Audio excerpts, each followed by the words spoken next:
Hello friends, welcome to my channel. In this video अपन सीखेंगे कौन कौन से फैक्टर्स हैं जो अपन को दिमाग में रखने हैं जब भी अपन कोई पर्टिकुलर स्टॉक में इन्वेस्ट करते हैं। ओके, तो इन्वेस्टमेंट की बात हो रही है तो सबसे पहले यहाँ पे मेजर रोल प्ले कौन करेगा? Fundamental analysis. Okay, because technical analysis generally कहाँ काम आता है? शॉर्ट टर्म ट्रेड्स में या फिर स्विंग ट्रेडिंग और इंट्राडे में भी काम आता है टेक्निकल एनालिसिस। बट यहाँ पे लॉन्ग टर्म इन्वेस्टमेंट की बात हो रही है तो फंडामेंटल एनालिसिस सीखेंगे। एंड फंडामेंटल एनालिसिस की दो पार्ट होते हैं, पहला क्वालिटेटिव फैक्टर, दूसरा quantitative factor. Okay, qualitative factor जो है उसमें तीन पार्ट होंगे, company news, changes in management, financial events.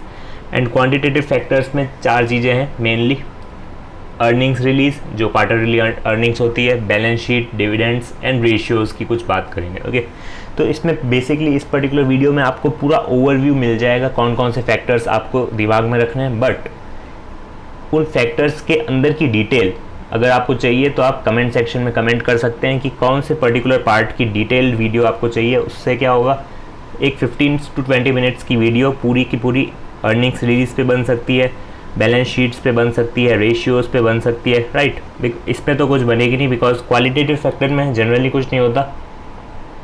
News, changes in management, financial events में भी बन सकती है बट इतने इंपॉर्टेंट नहीं है, ये ज़्यादा इंपॉर्टेंट है। ओके, नेक्स्ट अब एक बेसिक सा मतलब समझ लेते हैं फंडामेंटल एनालिसिस का। तो ये एक तरह की टेक्निक है जिसमें आपको एक कन्विक्शन मिलता है कि ऐसी वेल्थ क्रिएटिंग कंपनीज को आप आइडेंटिफाई कर सकें एंड उसमें इन्वेस्ट कर सकें for a long term. Okay, यानी ऐसे फैक्टर्स अपन देखेंगे जिससे आप आइडेंटिफाई कर पाएंगे कि वो जो पर्टिकुलर कंपनी है वो वेल्थ क्रिएटिंग कंपनी है कि नहीं है। ओके, सो एक बेसिक ओवरव्यू दे देते हैं फंडामेंटल एनालिसिस का। तो इसमें सबसे पहले अगर कोई फॉरेन इंस्टीट्यूशनल इन्वेस्टर है, वो अगर इन्वेस्ट करना चाहता है फॉर एग्जांपल इंडिया में, तो वो सबसे पहले क्या करेगा, इंडिया के मैक्रो इकोनॉमिक जो कंडीशंस है वो एनालाइज करेगा। ओके, यानी इन्फ्लेशन कितनी है, ग्रोथ कितनी है, जीडीपी कितना है, ये सारी जो मैक्रो इकोनॉमिक कंडीशंस हैं वो एनालाइज करेगा एंड फिर डिसाइड करेगा कि इंडिया में इन्वेस्ट करना है कि नहीं। उसके बाद वो कहाँ पे आएगा, इंडस्ट्री में। सपोज़ कीजिए इंडिया उसने डिसाइड कर दिया कि हाँ इंडिया में इन्वेस्ट करना है, उसके बाद वो क्या करेगा, किस इंडस्ट्री में इन्वेस्ट करना है उसका एनालिसिस करेगा। For example automobile sector. Okay, तो ऑटोमोबाइल सेक्टर का भी उसने एनालिसिस कर दिया कि किस तरह की ग्रोथ रही है इंडिया में ऑटोमोबाइल सेक्टर की, ईवीज़ जो है वो इंडिया में आ सकती है या फिर नहीं आ सकती है, पुराने जो व्हीकल्स हैं उनमें अभी स्कोप बचा है कि नहीं बचा है, ये सारी चीज़ें एनालिसिस करेगा। तो उसको कहा जाता है इंडस्ट्री एनालिसिस। तो पहले क्या होगा, मैक्रो इकोनॉमिक कंडीशंस, दूसरा इंडस्ट्री एनालिसिस, उसके बाद वो करेगा कंपनी एनालिसिस। ओके, यानी जिस कंपनी में उसको इन्वेस्ट करना है उसका एनालिसिस अब स्टार्ट होगा। यानी फॉर एग्जांपल टाटा में उसको इन्वेस्ट करना है, Tata automobiles, okay, Tata Motors.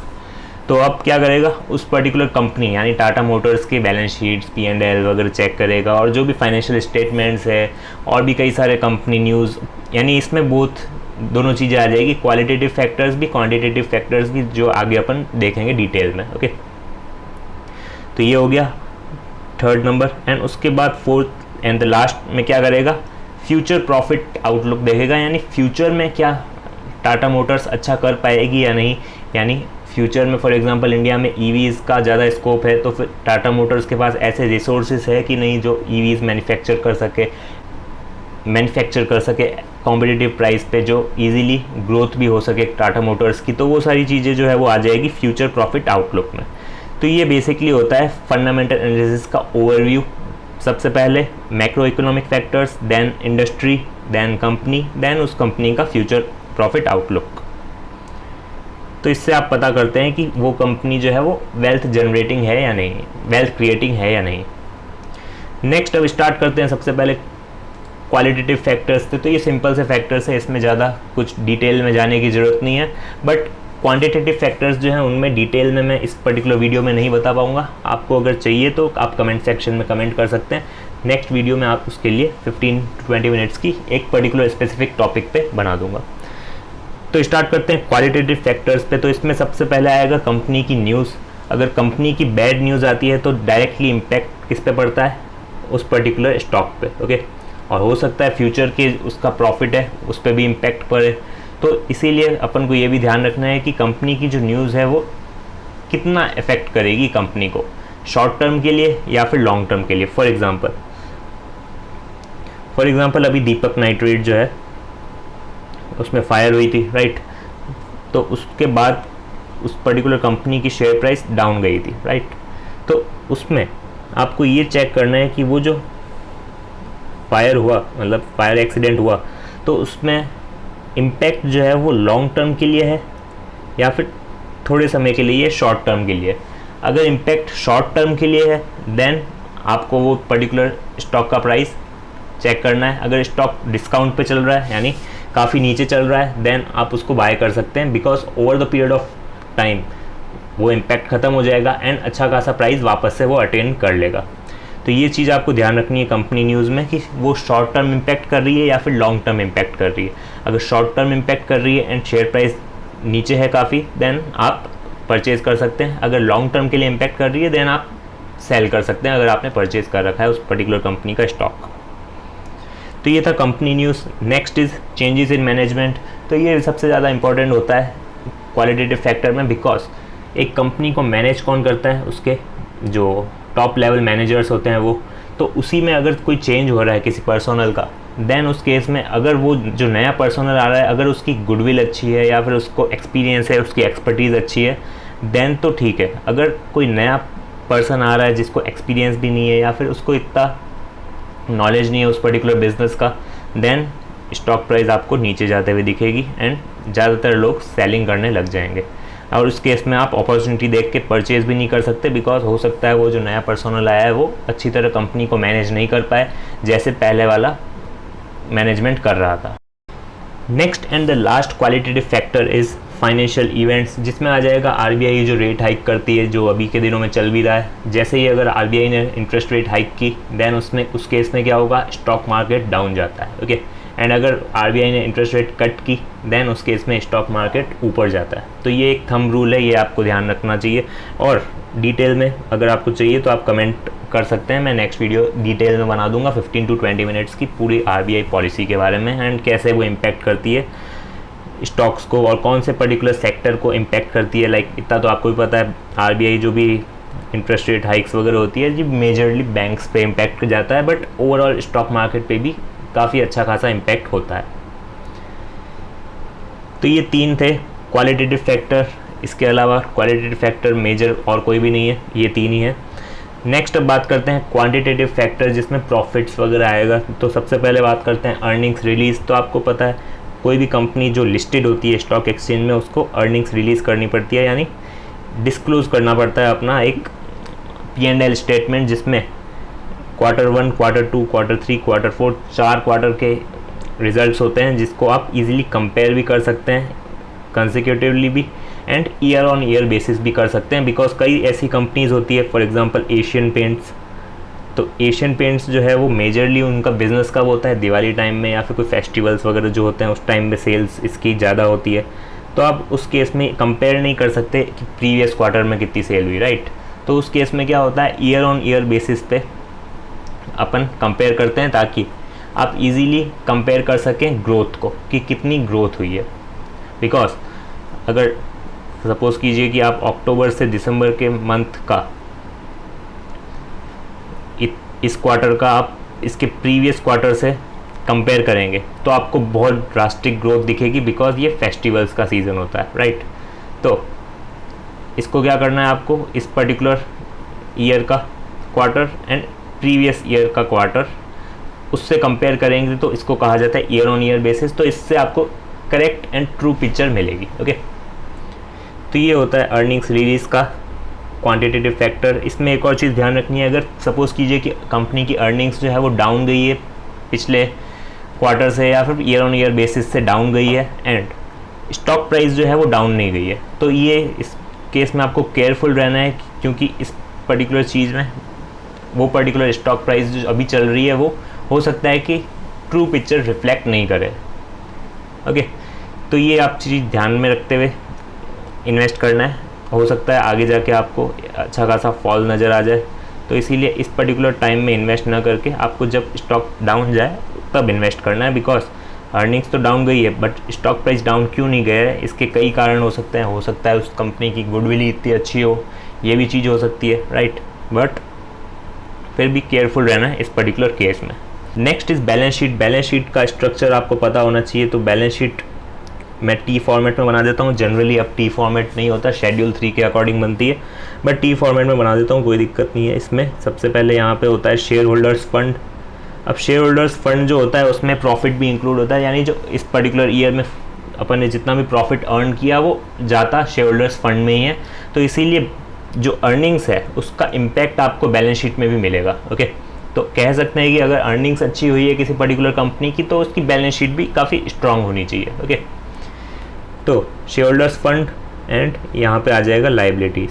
तो शेयर होल्डर्स फंड में रिजर्व्स वगैरह आएंगे, यानी जो शेयर होल्डर का पैसा है, शेयर कैपिटल हो गया, सिक्योरिटी प्रीमियम हो गया, ये सारी चीज़ें आ जाएगी शेयर होल्डर्स फंड में। एंड लाइबिलिटीज़ में जो एक्सटर्नल लाइबिलिटीज़ होती है, for example long term borrowings वगैरह जो होती है वो सारी चीज़ें आ जाएगी। एंड यहाँ पे एसेट्स आ जाएंगे, और क्लासिफिकेशन देखने की ज़रूरत अगर आपको लगे तो आप देख सकते हैं, non current and current. Okay, asset दो तरह के होते हैं, एक नॉन करंट, एक करंट एसेट्स। तो ये इस तरह की कुछ बैलेंस शीट होती है। इसमें भी अगर पूरा डिटेल्ड वीडियो चाहिए तो आप कमेंट कर देना, बिकॉज़ ये टॉपिक ऐसे हैं जो एक इसमें 5-6 मिनट में एक्सप्लेन नहीं कर सकते, राइट। तो एसेट्स हो गया, शेयर होल्डर्स फंड, लाइबिलिटीज़। और अगर किसी कंपनी की आपको बैलेंस शीट स्ट्रांग दिख रही है, यानी काफ़ी अच्छे, उसके पास एसेट्स है एंड लाइबिलिटीज़ कम है, शेयर होल्डर्स फंड ज़्यादा है, प्रॉफिट ज़्यादा है, राइट, यानी बिकॉज प्रॉफिट का इम्पैक्ट बैलेंस शीट पे भी पड़ेगा, और बैलेंस शीट पे पड़ेगा तो वो बैलेंस शीट स्ट्रांग रहेगी। तो उस केस में आपको उसकी पर्टिकुलर शेयर प्राइस भी स्ट्रांग मिलेगी। लाइक आप रिलायंस का एग्जांपल ले सकते हैं, इसकी शेयर प्राइस कभी भी आपको ड्रास्टिकली डाउन जाते हुए नज़र नहीं आएगी, हमेशा आपको न्यू टॉप बनाते हुए नज़र आएगी। Okay, next is dividends. अगर अब ये डिविडेंड्स उनके लिए इम्पोर्टेंट है जो रेगुलर इनकम चाहते हैं, यानी अपनी जो इन्वेस्टमेंट आपने एक बार कर दी over the period of time, यानी एक लॉन्ग टर्म के लिए इन्वेस्ट किया है, बट आपको रेगुलर रिटर्न्स चाहिए पर ईयर। ओके, यानी ईयर ऑन ईयर आपको रिटर्न्स चाहिए। तो उस केस में आप क्या कर सकते हैं, डिविडेंड यील्ड के अकॉर्डिंग शेयर्स में इन्वेस्ट कर सकते हैं, यानी जिन शेयर्स की डिविडेंड यील्ड काफ़ी अच्छी होती है, फॉर एग्जांपल कोल इंडिया हो गया, आईटीसी हो गया, इन सब की डिविडेंड यील्ड काफ़ी अच्छी मिलेगी आपको। हो सकता है कभी कभी एफडी से भी ज़्यादा रिटर्न दे दे, तो उस केस में आपको डिविडेंड यील्ड अच्छी वाली शेयर्स ही में ही इन्वेस्ट करना है। तो ये आपको एक और फैक्टर ध्यान में रखना है अगर आपको अर्न करना है money without selling shares. Okay, because dividend earn करने के लिए शेयर्स सेल करने की ज़रूरत पड़ती नहीं है, राइट। शेयर से दो तरह की इनकम होती है, एक होती है कैपिटल गेन, एक होती है डिविडेंड। कैपिटल गेन ओनली तब होगा जब आप सेल करेंगे, डिविडेंड ईयर ऑन ईयर होता जाएगा। हो सकता है किसी ईयर कंपनी ने नहीं दिया, उसको प्रॉफिट नहीं हुआ अच्छा, और इवन अगर प्रॉफिट अच्छा हुआ देन ऑल्सो कंपनी के ऊपर है कि वो डिविडेंड पे करना चाहती है या नहीं। ओके, बट फिर भी पास्ट का रिकॉर्ड रहता है डिविडेंड यील्ड का, तो वो आप चेक करके ही इन्वेस्ट कर सकते हैं। Next and the last point is ratios. तो रेशियोज़ सबसे ज़्यादा इंपॉर्टेंट रोल प्ले करते हैं फंडामेंटल एनालिसिस में, तो इस पर थोड़ा और ज़्यादा डिटेल में देख लेते हैं इसको। टोटल 7 रेशियोज डिस्कस करते हैं जो मोस्ट इंपॉर्टेंट है। ओके, सो सबसे पहले पीई रेशियो। पीई रेशियो जो होता है उसको कहते हैं price earning ratio. In price earning ratio नाम से ही क्लियर है, इसमें कैसे होगा, मार्केट प्राइस यानी मार्केट प्राइस पर शेयर डिवाइडेड बाय अर्निंग्स पर शेयर, इसको कहते हैं पीई रेशियो। तो सपोज़ कीजिए पीई रेशियो 10 आया, तो इसका मतलब है 1 रुपये कमाने के लिए अपन को कंपनी में 10 रुपये इन्वेस्ट करना पड़ेगा। ओके, तो इस तरह से इंटरप्रिटेशन होता है। तो फॉर एग्जांपल 2 कंपनीज़ है, एक कंपनी 1 दूसरी कंपनी 2, एक का 10 है पीई रेशियो, एक का 20 है।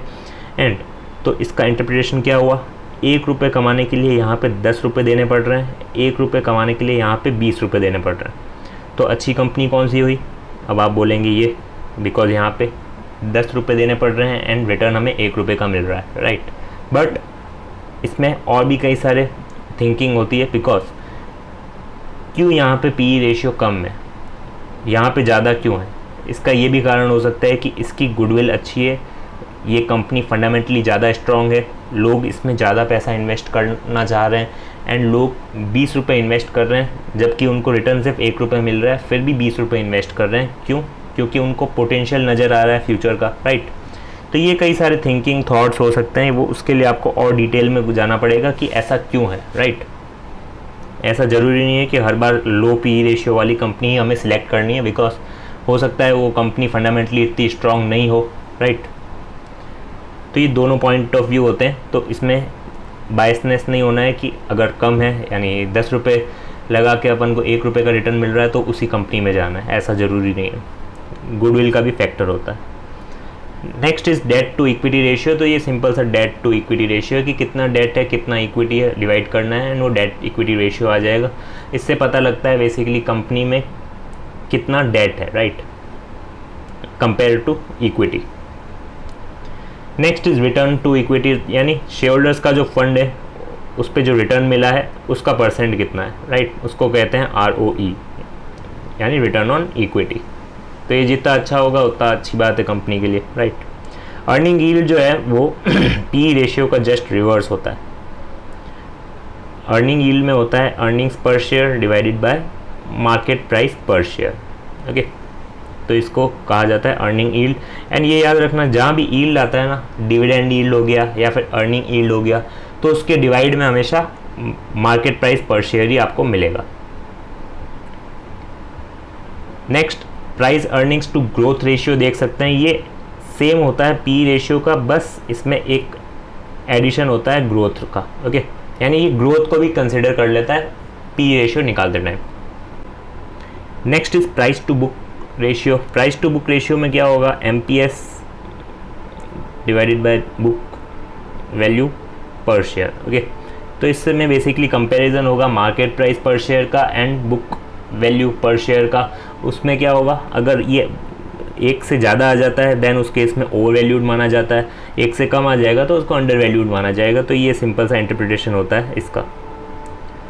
And next and the last is जो डिविडेंड यील्ड, मैंने बताया आपको डिविडेंड यील्ड, लास्ट में यील्ड जहाँ पे भी आता है वहाँ पे डिवाइड होता है MPS, एंड यहाँ पे क्या आ जाएगा, यहाँ पे dividend per share divided by market price पर शेयर, उससे डिविडेंड यील्ड आ जाएगा। तो डिविडेंड जिन लोगों को चाहिए होता है या फिर ऐसे इन्वेस्टमेंट करना है उनको कि शेयर सेल ना करके भी उनको पैसा चाहिए, देन उस केस में हाई डिविडेंड यील्ड स्टॉक्स ले सकते हैं, लाइक कोल इंडिया, ITC और भी कई सारे हैं, राइट। तो ये ऐसे स्टॉक्स में इन्वेस्ट कर सकते हैं अगर अच्छा खासा डिविडेंड अर्न करना है उन्हें तो ये लास्ट फैक्टर था क्वांटिटेटिव।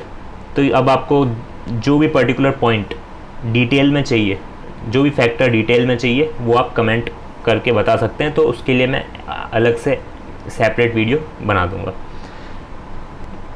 एंड आप चैनल सब्सक्राइब कर सकते हैं for content related to stock market, finance, taxation और भी कई सारी वीडियोस आती रहेगी स्टॉक मार्केट से रिलेटेड इस पर्टिकुलर टाइम में। तो आप सब्सक्राइब करके रख सकते हैं एंड ऑल्सो बेल आइकन को भी हिट करके रख सकते हैं।